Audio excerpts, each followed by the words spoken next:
Bien, bonsoir tout le monde. Bienvenue à cette soirée Ouvrez grand vos ailes de médium. Bienvenue à Mille du Temps. Bienvenue Elsa. Bonjour, bonsoir à toutes et à tous.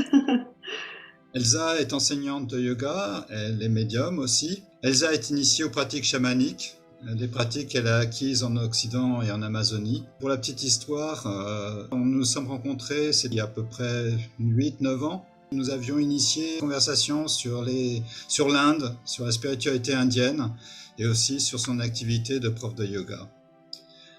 Elsa, si tu veux bien continuer, bonne soirée à tous. Bonsoir, bienvenue à toutes et à tous. C'est un bonheur de vous retrouver ce soir et vraiment, je suis honorée de vous accueillir pour cette, j'allais dire cérémonie, mais c'est un petit peu le cas puisque c'est un instant sacré. Et merci beaucoup à Joachim d'organiser ces moments dont on a tant besoin en ce moment. Même si j'ai l'habitude de parler devant du monde, je reste quand même impressionnée. Donc j'ai bien lâché mes émotions qui sont une des clés pour être médium, mais ça on va le voir juste après. Donc je m'appelle Elsa Sunita Rossetto et donc j'ai un chemin qui est très lié à la pratique du yoga. Et ce chemin d'abord du yoga m'a permis de faire circuler les énergies dans mon corps et de me reconnecter à ce don que je portais en moi et que tout le monde porte, donc la médiumnité. Ça a été un énorme bouleversement dans ma vie puisque j'étais pas vraiment dans ce chemin-là. À l'époque, j'étais dans l'industrie du snowboard. J'avais suivi un chemin très standard, on va dire, qui correspondait à la norme. Mais les visions étant de plus en plus fortes et les synchronicités très présentes, je suis partie en quête de comprendre qu'est-ce que c'était que tout ça. Et donc, ça m'a amenée aux confins de l'Himalaya, en Inde, auprès des grands chamans en Amazonie. Et j'ai eu cette chance d'explorer beaucoup d'outils pour voir comment développer notre sensibilité, comment canaliser les messages, que ce soit des techniques corporelles, que ce soit le travail avec les plantes ancestrales. Et, euh, et j'aime transmettre un peu à la manière des recettes ayurvédiques un mélange riche de toutes mes expériences. Ça va pour tout le monde? Je suis peut-être passée un peu rapidement sur ma présentation, mais pour celles et ceux qui voudront faire plus connaissance avec moi, vous pourrez regarder sur mon site ou Nikaya ou m'appeler si vous avez envie. Ok, alors déjà, félicitations à vous toutes et à vous tous d'avoir pris le temps d'être plus proche de vous-même ce soir en connaissant davantage votre essence et ces dons que vous avez en vous. On est à une époque sur Terre où vraiment il est essentiel que les humains s'éveillent à leurs dons et à leurs cadeaux. Puisque dans la vision chamanique et médiumnique, tous les êtres humains qui viennent sur Terre sont porteurs de cadeaux à offrir au monde et on en a aujourd'hui besoin plus que jamais. Je vais commencer par vous poser une petite question. Est-ce que pour vous, la médiumnité, c'est quelque chose qui vous semble facile de connecter avec les autres mondes ou c'est quelque chose pour vous qui est un peu opaque et difficile?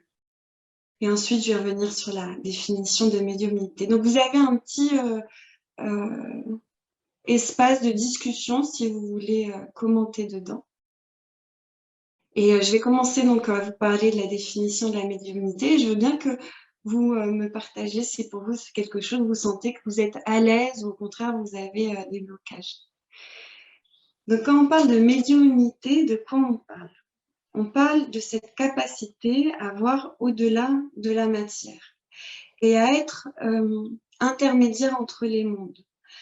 Donc, entre les mondes, c'est à la fois le monde des esprits, le monde des alliés, mais aussi une médiumnité qui nous permet de voir, par exemple, quand on discute avec quelqu'un qui nous dit des mots, oui, tout va bien, tout ça, de vraiment sentir qu'en fait, ça se trouve, il y a plus. Là, la personne me dit que tout va très bien, mais je ressens qu'il y a une tristesse, une fragilité pour pouvoir aussi accompagner nos frères et sœurs humains à plus de bien-être. Donc, le médium est différent du chaman. Dans la vision donc, médiumnique et chamanique, tous les humains sur Terre ont cette capacité d'être des médiums. C'est votre nature. D'ailleurs, si vous voulez rencontrer de très grands médiums, je vous invite à aller discuter avec des enfants de 5 ans, 6 ans, 3, 4 ans aussi, et de leur demander qu'est-ce qu'ils voient chez vous. Les enfants sont très connectés et sont d'excellents médiums parce qu'ils font circuler leurs émotions. Donc, je reviens sur la différence médium et chaman parce que c'est important à comprendre. Le médium est l'intermédiaire entre les mondes et va passer les messages. Le chaman va vraiment créer l'harmonie entre les mondes, faire des rituels pour ramener la paix dans un lieu, d'aller faire un recouvrement d'âme. Donc ça, le côté chamanique, on va dire, ça nécessite un petit peu plus de pratique, d'apprendre des outils, puisqu'aussi il y a des risques. Mais la médiumnité, vous allez le voir, tout ce que vous avez à faire au final, c'est de créer un maximum d'ouverture à l'intérieur pour que votre nature puisse s'éveiller. Donc voilà, il y en a certains d'entre vous qui me disent que c'est attirant, mais ça semble complexe et c'est un don de naissance. Effectivement, il y a des personnes pour qui la connexion est plus facile. Pour moi, j'étais très connectée enfant et j'ai grandi dans une famille pas du tout reliée à tout ça, une famille vraiment matérielle, reliée au matérialisme. Et du coup, pendant des années, j'ai fermé. Et après, les pratiques yoga et comme je vous disais aussi ma quête spirituelle a fait que j'ai tout réouvert et j'ai récupéré toutes ces capacités. Mais à partir du moment où vous avez un corps de matière et que vous avez 2 hémisphères cérébraux, vous avez la capacité de canaliser les messages de vos guides pour vous, mais pour les autres personnes aussi. Donc on est tous égaux là-dessus, même si effectivement il y a quelques personnes pour qui ça pourrait être un peu plus simple. On verra tout à l'heure quels sont les blocages et aussi comment développer, parce que votre médiumnité, j'ai vraiment à cœur que ce soit très concret cette conférence. C'est une capacité universelle et c'est pas quelque chose où seuls les humains en sont dotés. Si on voit les animaux d'une manière très concrète, ils sont à l'écoute d'autres choses que simplement les mots. Ils vont capter, par exemple, l'arrivée d'un tsunami alors qu'il n'y a aucun signe indicatif visible. Ou alors on sait aussi que les chiens, ils ressentent quand leur maître, s'il est loin, quand le maître prend la décision de partir du travail et de revenir à la maison, le chien, lui, le ressent parce qu'il est capté, il s'est branché à un autre niveau de communication. Donc, voilà, on partage ces talents-là avec le règne animal et c'est quelque chose de tout à fait normal et c'est très ancré d'être médium, c'est pas du tout perché. Comment ça marche?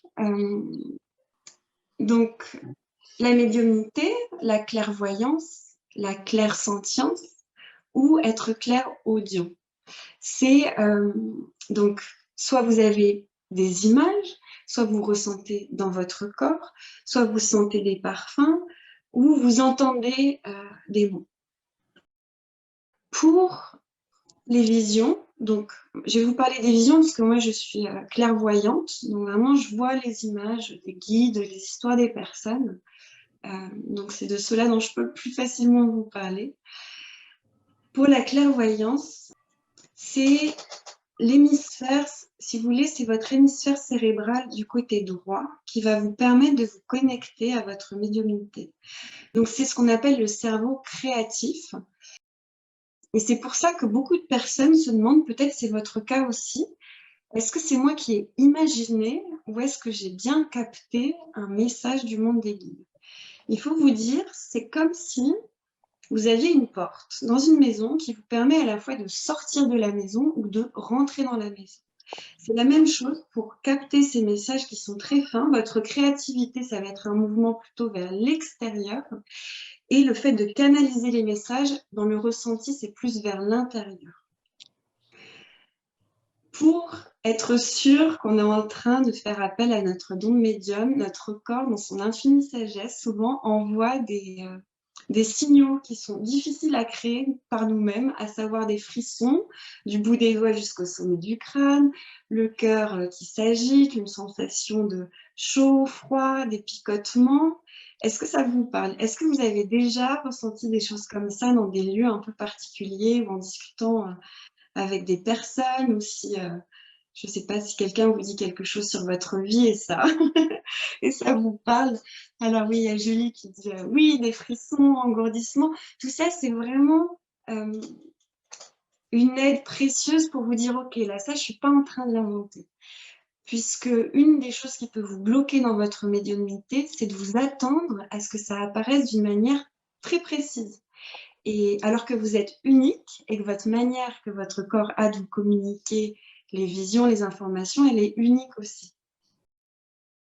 Il y a beaucoup de personnes qui ont des frissons. Donc, vous voyez, c'est aussi une astuce très pratique en été quand il fait 40 degrés, si vous êtes à Grenoble, pour vous rafraîchir.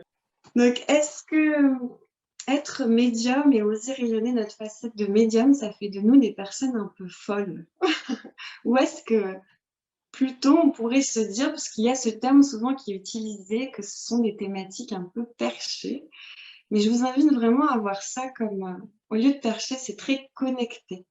C'est-à-dire qu'il y a une prise à la terre, bien ancrée, et une prise au ciel, pour avoir une vision d'ensemble de tout ce qui se passe.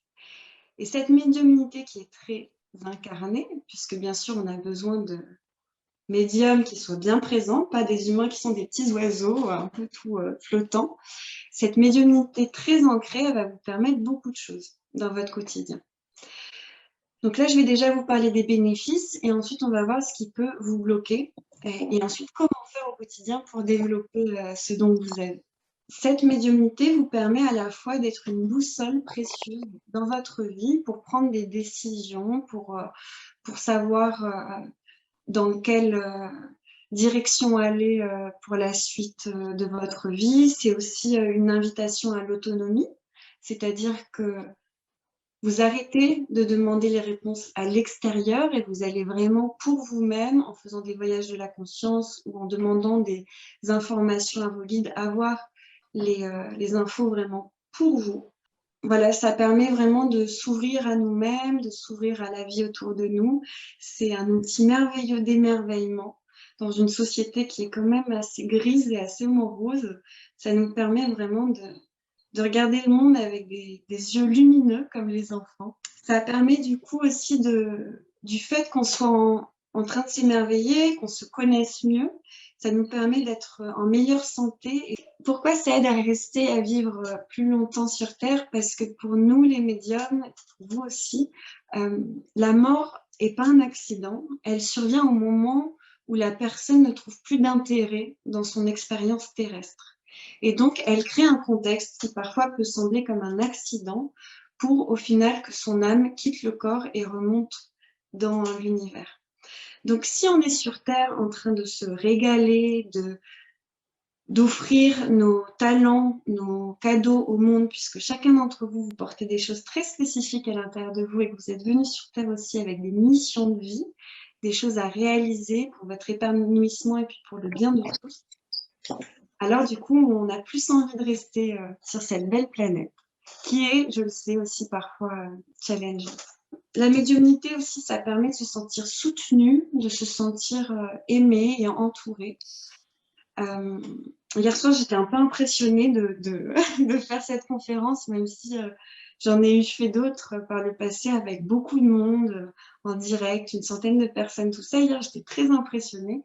Et du coup, j'ai demandé à mes guides de venir me parler, me rassurer, juste avant de dormir. Et quand je me suis endormie, ils sont tous venus me voir, mes ancêtres aussi, qui sont venus me parler autour d'une table. Ils m'ont aidé, m'ont dit ça va bien se passer. Donc vraiment, je me suis réveillée ce matin nourrie et puis portée avec la sensation vraiment d'être aimée, que ça allait bien se dérouler.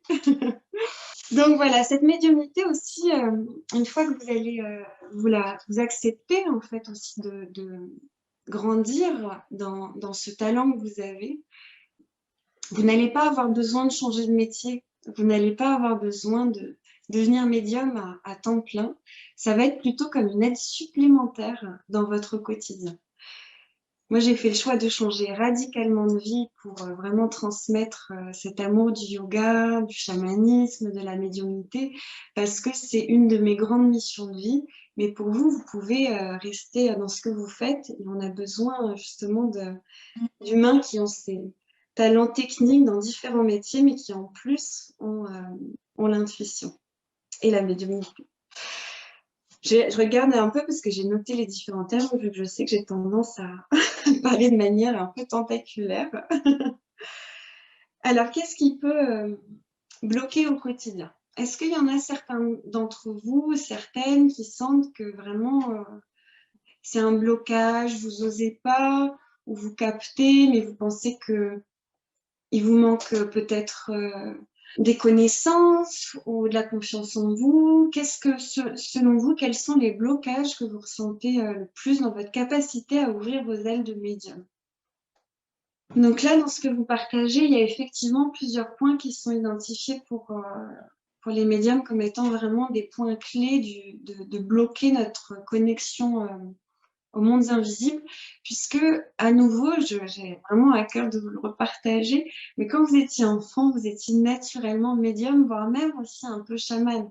Les enfants, ils vont faire des rituels, aller voir une personne, mettre les mains sur elle, vraiment capter « Ah bah ça va pas », faire un petit cadeau. Et en fait, vers l'âge de 7 ans, 8 ans, et avec le conditionnement de la société, il y a plusieurs choses qui se passent. Déjà, on nous enseigne que nous, on ne sait pas, que c'est à l'extérieur qui sait, les parents savent, l'enseignant sait, la société sait. Donc on perd petit à petit confiance en nous. Et peut-être même pour certains d'entre vous, étant enfants très connectés et médiums, vous avez dit des choses que vous avez vues et vous vous êtes fait couper directement en disant non, on ne dit pas ça, et peut-être vous avez enregistré l'information que même révéler ce que vous captez, ça peut être dangereux. Il y a Sylvaine qui dit elle vit les synchronicités, mais elle les saisit après. C'est OK, et déjà, c'est bien de les voir. Donc, on va voir là ensemble un peu les blocages qui peuvent apparaître et puis comment les libérer.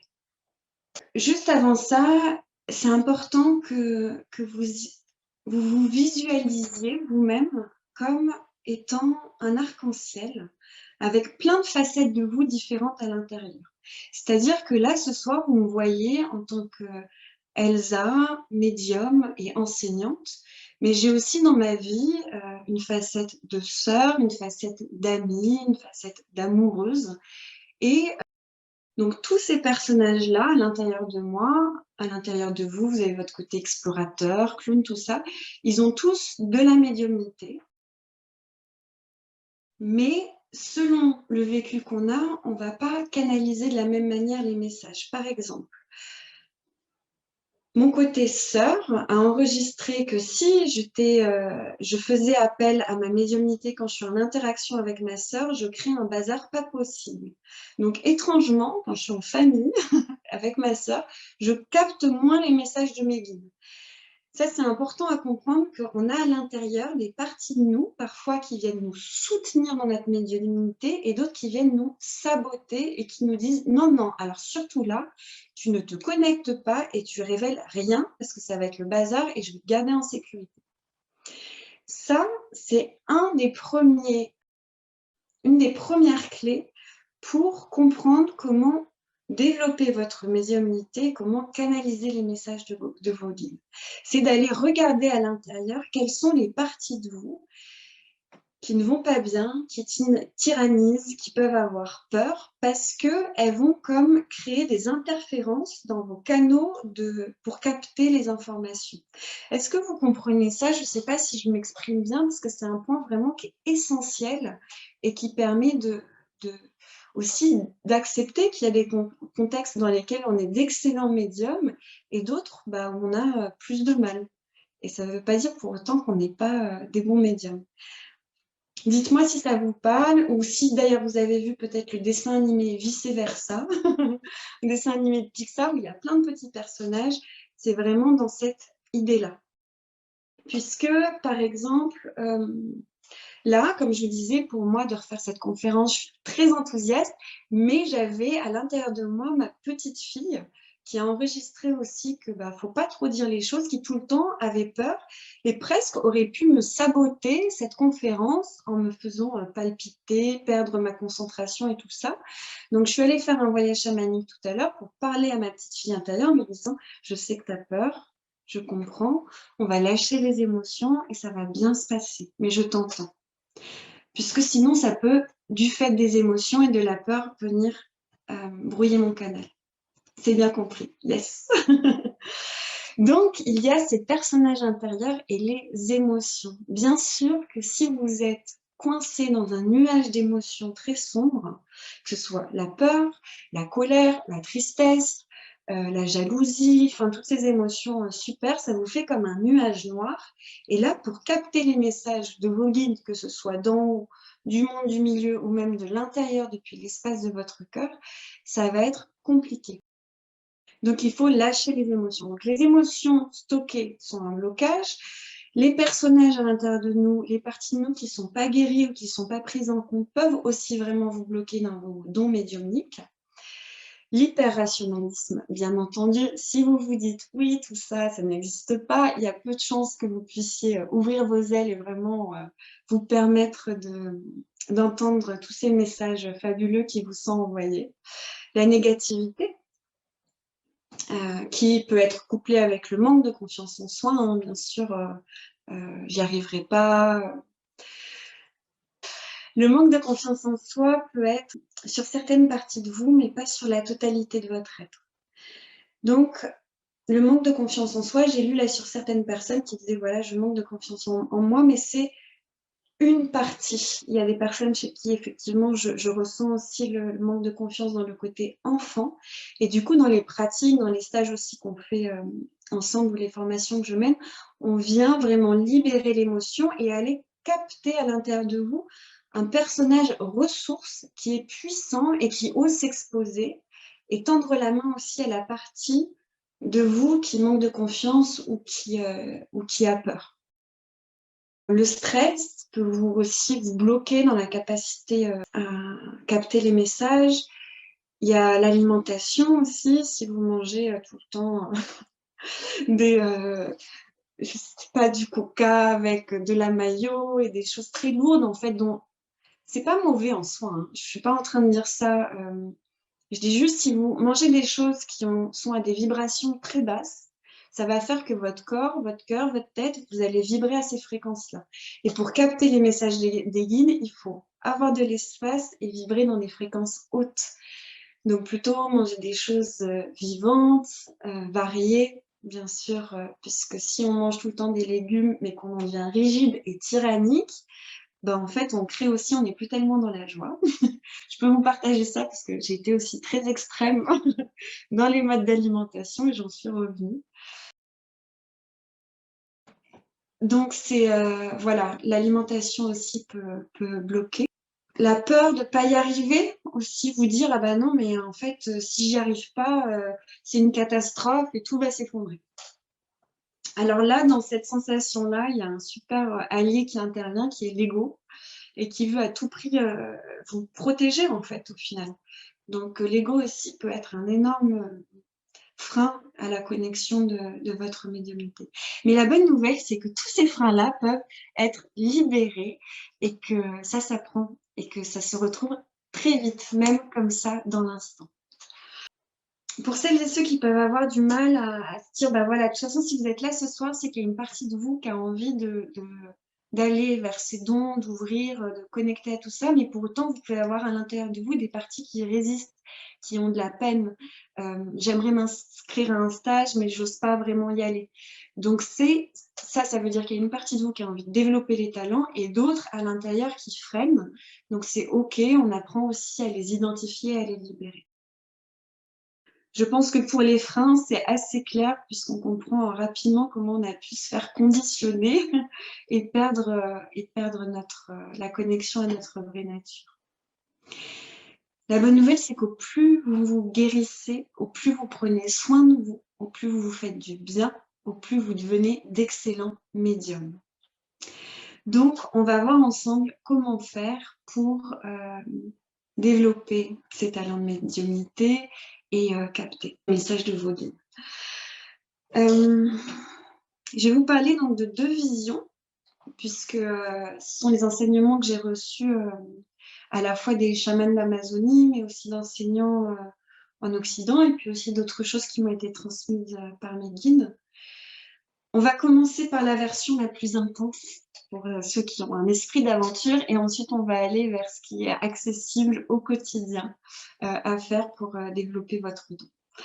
Donc la version la plus intense, pour vraiment développer la médiumnité, pour voir le monde des esprits, pour ceux qui ont envie d'accéder à ça, puisque c'est pas nécessaire, ça se trouve, vous voulez être médium juste pour mieux communiquer avec vos animaux, vos plantes, vos amis, sans forcément capter le monde des esprits, puisqu'il y en a aussi qui peuvent avoir un peu peur de voir la lumière, mais aussi des entités sombres. Donc pour ceux qui veulent voilà, travailler plus dans un chemin, une tradition chamanique ancestrale, il y a beaucoup de rituels qui aident. Je vais aller crescendo dans l'intensité. Il y a les voyages au tambour, donc ça vraiment c'est très doux, vous apprenez à lâcher vos émotions, à connecter progressivement avec ces différents mondes. Il y a tous les rituels de purification qui vont permettre vraiment à la tête de se poser, puisqu'encore, comme je l'ai dit tout à l'heure, au plus votre mental sera posé et l'ego aussi calme, au plus vous allez pouvoir entendre.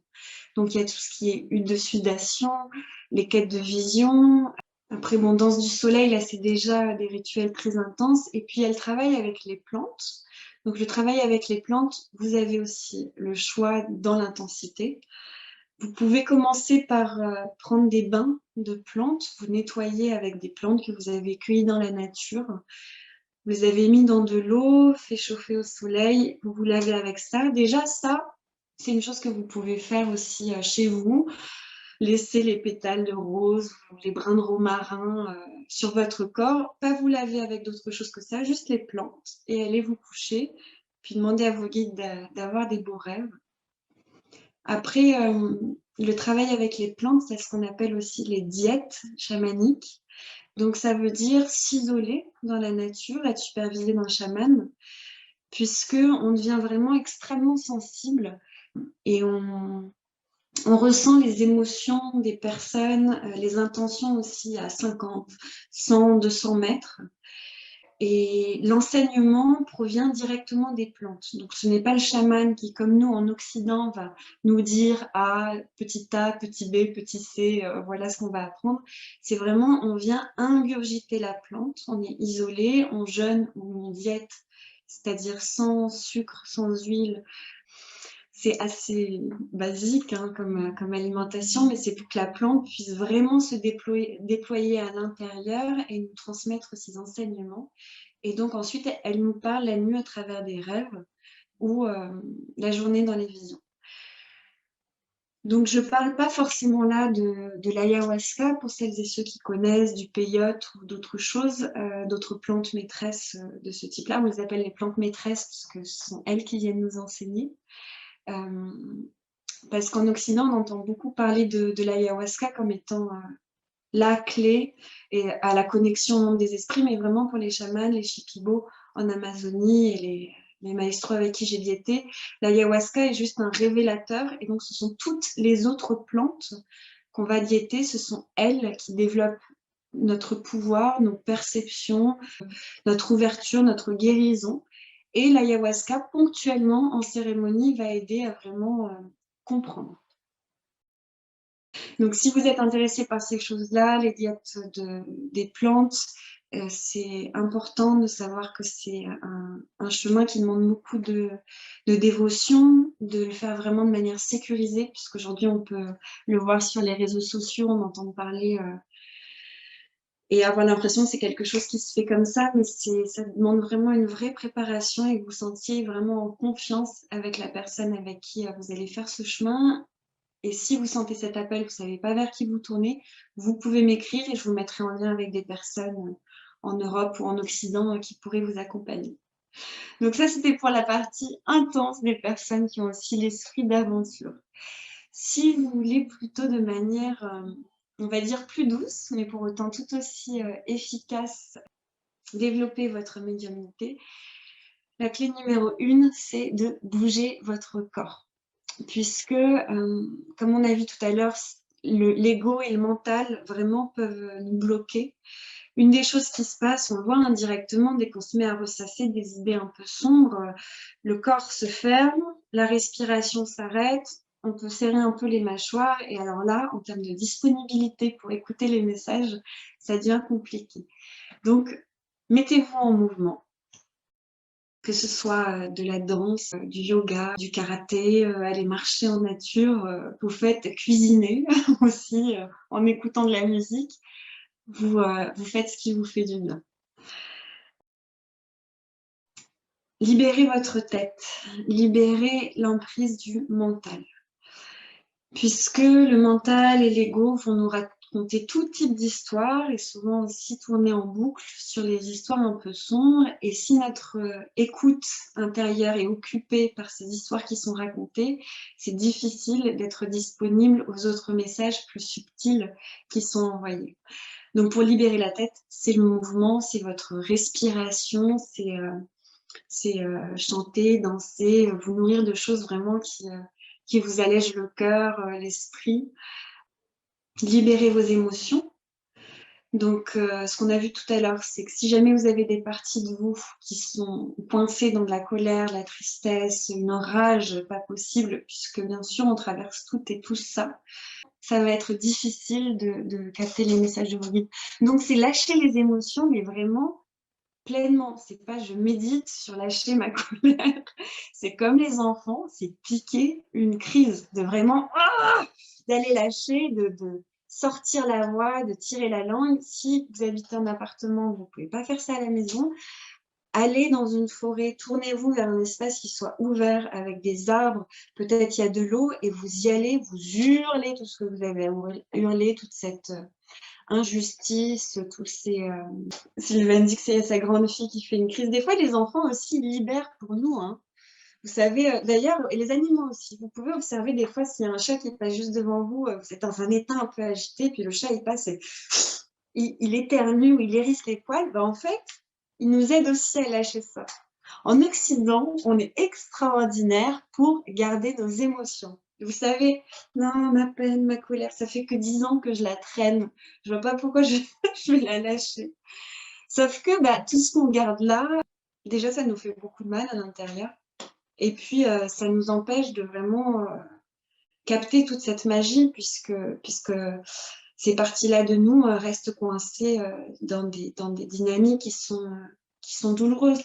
Et dans ce partage que je vous fais, vraiment, je tiens à vous rassurer sur le fait qu'il est normal d'avoir du mal, il est normal parfois d'avoir envie de baisser les bras, de se dire mais j'y arrive pas, mais il y a trop de difficultés, je sais pas si j'arriverai à faire. L'expérience sur Terre n'est pas évidente et on a toutes et tous à l'intérieur de nous des parties de nous qui vont très bien et d'autres qui ont envie d'être démissionnaires, qui trouvent que c'est injuste, que c'est pas intéressant. Mais ces parties-là, elles portent des émotions et si on ne les libère pas vraiment derrière, on a beaucoup de mal à entendre le message des guides. J'ai l'impression un petit peu de me répéter, mais si les messages reviennent, c'est pour vraiment que vous puissiez capter ce que j'essaie de vous partager. Est-ce que c'est clair pour vous? Est-ce que ça vous parle? Est-ce que vous commencez un petit peu à saisir des clés? Et vous pouvez me dire, voilà, super sur le chat. Et puis, vraiment, amusez-vous, en fait. C'est pas si sérieux que ça, en fait. C'est vraiment une des clés pour capter les messages de vos guides, c'est d'être dans la joie, dans l'enthousiasme, de vous lâcher la grappe, en fait, et de lâcher le contrôle pour montrer aussi à l'ego que c'est pas grave, on va pas mourir. Parce que il est possible aussi qu'à l'intérieur de vous, vous ayez des parties de vous qui ont gardé un souvenir de cette vie-là ou de vie passée, que de se révéler dans sa facette de médium, ça peut être dangereux et qu'on peut en mourir. C'est aussi des choses et des freins que vous pouvez avoir. Puisque si vous êtes là ce soir, j'imagine que ça n'est pas une découverte pour vous, que vous avez un corps, mais à l'intérieur une âme qui est éternelle, qui est infinie, et que vous n'en êtes sûrement pas à votre première vie sur Terre.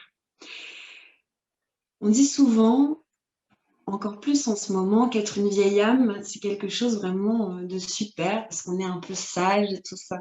Mais être une vieille âme, c'est aussi avoir un ego qui est comme ça, et qui a enregistré beaucoup d'expériences de vie passées, et qui du coup va être très attentif à ce qu'on ne fasse pas n'importe quoi. Qui sont vos guides? Il y a les esprits alliés, vos esprits, les animaux totems, vos guides des mondes du dessus, les guides du milieu. bien sûr, vos guides intérieurs, toutes ces petites parties de votre être, toutes ces facettes. La médiumnité, c'est aussi, si vous voulez, par exemple, c'est pouvoir vraiment écouter à l'intérieur quelle partie de nous a des conseils à nous donner ou a des envies particulières. Je pense à un exemple de une consultation. Alors là, je décale un tout petit peu, mais c'est aussi pour vous montrer comment cette médiumnité est vraiment très concrète et peut vous aider parfois à éviter de faire de mettre le bazar dans votre vie. Donc, il y a un peu plus d'un an, j'accompagnais une maîtresse d'école en consultation individuelle, donc en canalisant les messages de ses guides, mais aussi en regardant ses personnages intérieurs. Une maîtresse d'école qui avait envie d'arrêter son métier parce qu'elle disait j'en peux plus, vraiment, j'aime plus ce que je fais, je suis fatiguée, j'ai envie de tout envoyer péter. Et donc, elle était en grosse remise en question dans sa vie. Donc, on a appelé ses guides, ses ancêtres, et regardé aussi qu'est-ce qui jouait à l'intérieur. Et au final, ce qu'on s'est rendu compte, c'est qu'elle adore son métier. Elle adorait son métier, mais il y avait... Donc là, je vous parle sur des choses vraiment très concrètes, hein. On est sur le plan du milieu, notre vie, la matière ici. Il y avait à l'intérieur d'elle une facette d'elle qui était aventurière, et qui se sentait tellement mise de côté depuis trop longtemps, qui, ne sachant pas comment se faire entendre, pour avoir un peu du temps d'aventure, à faire un petit peu des voyages, était prête à tout faire péter. Et donc cette femme était quasiment prête à quitter son métier, alors qu'en fait, pour se sentir bien, il fallait juste qu'elle capte à l'intérieur cette partie d'elle qui avait envie de temps à autre de voyager pour vivre un peu d'aventure afin de vivre une vie équilibrée. Alors, l'aide concrète de la médiumnité, ça peut être, vous êtes chez vous et d'un seul coup, vous avez une inspiration aussi simple, hein, c'est pas forcément des révélations transcendantales, c'est aussi simple que, ah bah tiens, je vais appeler telle amie pour savoir comment elle va, ou je vais aller faire mes courses à telle heure, tiens, je descends maintenant. Et puis comme par hasard, vous tombez par hasard. D'ailleurs, ce mot, je vous invite vraiment à mettre de côté le terme hasard et plutôt voir synchronicité. Donc voilà, c'est aussi des messages, un élan que vous pouvez prendre à un instant de « Ok, bah, je me lève, je me fais un thé, je mets de la musique ». À qui ça n'est jamais arrivé de penser à une amie ou un ami et de recevoir un message de cette personne ou de la croiser juste après? Est-ce que ça vous est déjà arrivé? Puisque ça, au final, quand vous avez pensé à la personne, ce n'est pas forcément vous qui avez pensé, mais vous avez capté l'intention de la personne. C'est ce mouvement dont je vous parlais au tout début de la conférence, de vous avez reçu de l'extérieur, donc en fait, vous avez capté l'énergie de votre amie, qu'elle soit à 50 cm, 1 km ou 10 000 km, ça ne change rien. Parce que là, on communique sur des plans où il n'y a ni l'espace ni le temps. On est d'accord? Donc, vous avez capté vraiment l'information et derrière, bah oui, elle vous écrit ou alors vous tombez dessus puisque l'univers vous a soufflé qu'il allait se passer quelque chose. Soyez attentifs à ça. C'est pas toujours vous qui pensez, hein. Des fois, c'est l'univers qui vous murmure dans l'oreille des choses qui vont se passer. Soyez bien attentifs. Super, ça arrive à tout le monde, ces choses-là. Les aides concrètes, techniques, oui, c'est ça, pour vous aider au quotidien. Donc, on a vu l'alimentation, on a vu l'importance que vous gardiez dans une fréquence vibratoire qui soit haute. Donc, ça veut dire, lisez des livres inspirants, regardez des films drôles. Si vous avez envie d'aller chanter au karaoké et de danser comme si personne ne vous regardait, allez faire ça. Ça peut être bien sûr faire des pratiques comme le yoga, puisque le yoga, ce qui est génial, c'est que ça fait circuler l'énergie dans les méridiens, dans nos canaux à l'intérieur du corps, et ça nous permet de encore mieux capter les informations. Ça peut être vous faire des bains avec les plantes, aller sur des lieux sacrés, passer du temps avec vos animaux, vous mettre dans l'océan, dans une rivière, aller vous faire un bain de forêt, taper des pieds, crier, hurler, enfin vraiment, en fait, circuler un maximum les émotions. Mettez sur vous des couleurs, mettez dans votre corps ce qui vous donne de la joie, puisque vous êtes unique et ce qui vous nourrit dans cette vie-là sur Terre, c'est vraiment particulier pour vous. Et au plus vous allez vous faire du bien, au plus vous allez vraiment faire de l'espace aussi pour la joie, au plus vous allez pouvoir entendre ces messages qui vous sont soufflés. et qui parfois peuvent vous aider vous, mais aussi aider les autres personnes. Puisque c'est ça aussi qui est magnifique dans notre médiumnité, c'est de pouvoir capter, tiens, il y a telle personne dont j'ai pas de nouvelles depuis très longtemps, mais je sens que ça va pas bien. Donc ça nous permet aussi de, voilà, d'être plus dans le lien humain, de se soutenir soi-même, mais aussi de soutenir les autres pour que notre vie sur Terre soit un peu plus belle et un peu plus dans le cœur. On en a bien besoin en ce moment. Et après, bien sûr, pour celles et ceux qui sentiront l'appel, vous pouvez, en développant cette écoute, mais ça va se faire tout naturellement. Après, bien sûr, si vous faites des stages d'immersion, des formations et tout ça, vous allez faire des bonds dans vos capacités. Mais si pour vous, vous avez besoin d'un support pour vous aider dans votre médiumnité, allez-y. Ça peut être des cartes d'oracle, ça peut être des runes, ça peut être des pierres, ça peut être des grains de café, des coquillages. Vous trouvez vraiment ce qui vous parle. Est-ce que ça va pour tout le monde? Est-ce que c'est clair? Est-ce qu'il y a des choses qui résonnent pour vous? Oui, oui, voilà. Il faut vous dire, c'est pas réservé à une élite d'être médium. C'est votre nature. C'est vraiment, au plus vous mettez de l'énergie à cultiver ce don, au plus vous allez pouvoir le développer. Et c'est comme tout, on s'entraîne et si vous faites du ski, enfin, si vous voulez être très bon en ski, bah, vous allez y aller souvent. La médiumnité, c'est pareil, c'est se faire confiance, c'est oser, c'est commencer par des petites choses qui engagent en rien. Parce qu'en fait, si vous vous mettez la pression en vous disant là, je dois être un médium extraordinaire, c'est fini. En fait, vous allez vous mettre la pression, l'ego va être là, va vous dire, bah non, tu vas voir, tu vas pas y arriver. Et du coup, ça va être difficile d'entendre les messages. Et après, je peux que vous dire à quel point c'est magnifique en fait, pour l'expérience humaine, mais aussi pour la beauté des mondes qu'on capte. Moi, ça a été d'une aide extraordinaire. Il y a eu des moments sur Terre, j'avais plus envie d'être là. J'en avais marre, je trouvais que c'était trop dur, que je voulais baisser les bras. Heureusement, en fait, avec cette aide-là aussi de l'amour de mes guides, de la vie, des synchronicités de mes amis, j'ai retrouvé à nouveau de l'élan et voilà, j'ai créé une vie qui me ressemble. Personne m'a enseigné à être comme ça et à être en métier médium. Mais c'était ce qui me parlait, le chemin que je devais suivre. Donc vraiment, allez-y, il y a tellement de beauté. Mais même sans parler du monde des esprits, quand je parle du monde des esprits, c'est le petit peuple, les lutins, les fées, les guides ascensionnés, enfin c'est vraiment arc-en-ciel. Mais de connecter à un arbre, de lui parler,